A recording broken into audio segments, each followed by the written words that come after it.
Hüseyin, bura gel. Bak, gel bura. Elçin, zayat qava ekonomi elə.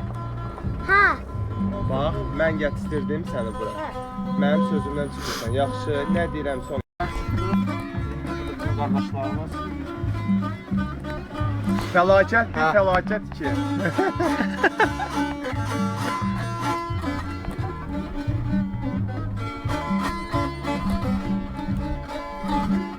Saydinə. Sazdı mı dostlar? Ofsundu mu? Tele bak Allah, tele bak. Dəl olub ki, tel gəzərsə. Pərdə üstə dalğalanan tülə bax Allah, tülə.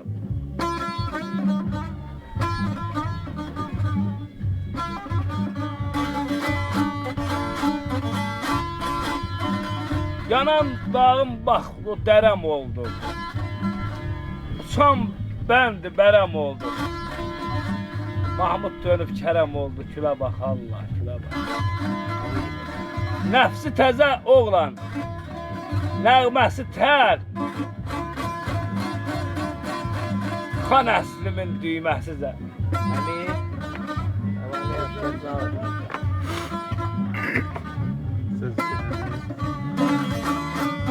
Cəlal, bir əlində sən demə.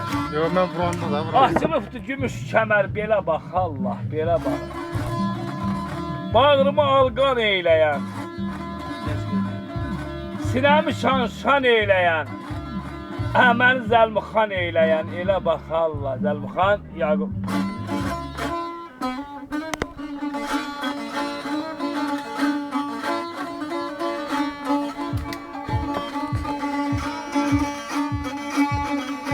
Sizə bu çayman.